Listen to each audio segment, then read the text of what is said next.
Are you always in search for the best burger? I mean, is that like your favorite thing to eat at restaurants? I know when I go out and I get an awesome burger, I am super excited. In this video, I'm gonna show you how to make the most amazing burger ever, the best burger ever, and you'll never be buying these frozen pucks again. So let's get started. I'm gonna show you just how easy it is to make this at home, and it's gonna take your burger game to a whole new level. So let's start by talking about what tools we need. Now, our first tool, and probably the most important when it comes to cooking, the spatula choice. Now there's two schools of thought on this. One is a wide, flat spatula that's really easy to help flip. The other, and my personal favorite, is a perforated spatula because these holes are gonna allow the grease from the burger to drip through. So when you go in and actually collect your burger and flip it, you have less of a chance of a giant flare-up, charring your burger. Really important, especially if you're on a gas grill. The next great tool is a ring mold. So this is basically a large cookie cutter. You can use a piece of PVC pipe if you want. But the important thing is to get it to be the size of your bun or slightly larger.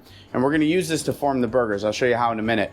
I'm gonna link all these tools up below so you can find them super easy right on Amazon, and you can get started making amazing burgers at home. So when we get into our ingredients for the burgers, the first thing we're gonna talk about is what are we putting on the burgers? Because I love a very minimal burger, but I do love a lot of flavor packed in there. So we're using a ciabatta bun, and I love ciabatta buns. Unlike a brioche bun where it's very buttery and very soft, the ciabatta is made with olive oil. So as it toasts up, it's gonna be a little bit drier and it's gonna absorb a lot more juice from that burger and give you a cleaner burger when you eat it and a little bit of a rustic chew to the bread. A good cheddar cheese, I'm using a 7-year aged cheddar cheese. So this sauce is mayonnaise, pickles, ketchup, Tabasco.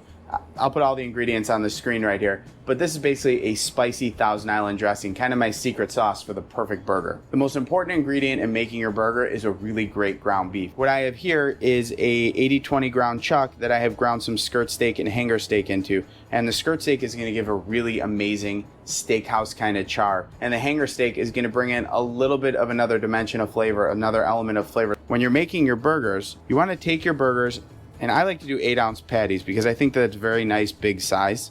You're gonna take it and lightly roll it into a ball.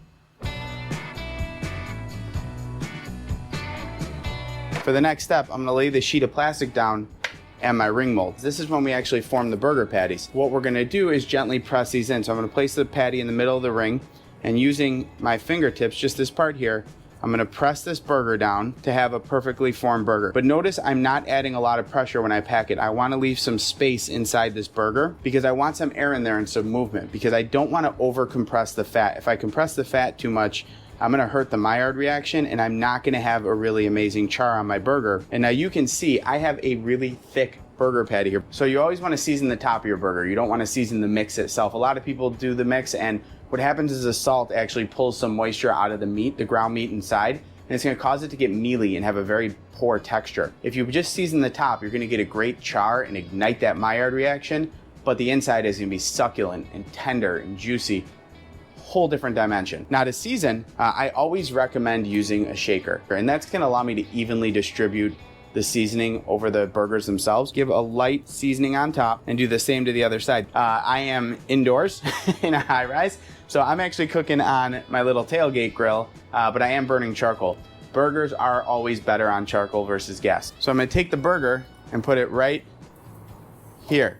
And you shouldn't see a big flare up, like I said. It should just be a nice, gentle sizzle, beautiful sound. What I'm gonna do is actually get in here and see if the burger is ready to be moved. And this is a great test, and this is why we use a spatula, because as you slightly get under here, if it's sticking, it's not ready to move. And if you move it too early, you're gonna rip any char you have on there and not have a great char on your burger. So now my burger is charred, it's releasing some grease, it's releasing some fats as they melt down and cook.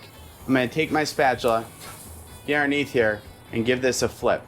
So I like a good medium rare burger. So I'm gonna take this to 125 degrees internally, and it's gonna carry over, which means as it's sitting off the grill, it's gonna continue to cook and come up to that perfect 130, 132 range to give just a beautiful texture and color inside the burger. You can see the amazing char that's happening on that burger. That is all texture and all flavor. Just a little trick, I always use 2 pieces of cheese on my burgers, and I always put them like this before I put it on because you're putting a square on top of a circle. I'm gonna take my cheese and put it on so the cheese is melting while that bottom side is continuing to char.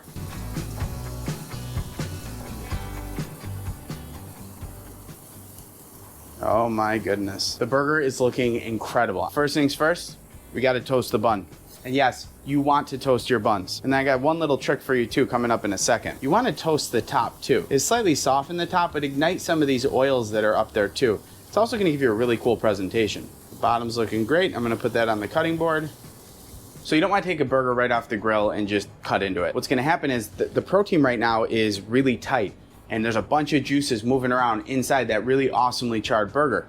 If I cut into it, yeah, there's going to be juices pouring everywhere, but as I chew, there won't be juices everywhere inside the meat. So I want to actually let the burger rest for 2-3 minutes, maybe even 4 minutes before I put it on a bun.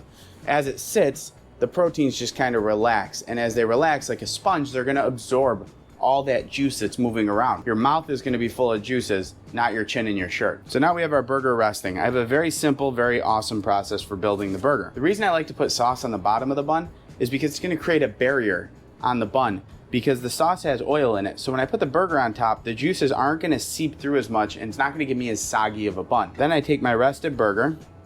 I always like to put more sauce on top too. I'm a sauce lover when it comes to burgers. We're going to take this burger. Oh man, look at that sauce just oozing over it. So now that we've made this incredible burger, let's cut into it and see how it looks. Wow. I feel bad for you guys watching on camera. Wow. That's incredible. So now you see how easy it is. You can do it at home too. So no more screwing around. No more buying those frozen burger pucks. You can now go and make an absolutely dynamite restaurant quality burger right in your backyard. So thank you guys so much for watching this. I really appreciate it. Like I said, I'll link up everything in this video below in the comments. If you like what you see, leave a like, subscribe to the channel, hit the notification bell. I have a lot more content coming out. We do a lot of these videos all the time. So stay tuned, and I will see you soon. Have a great day. Grill on.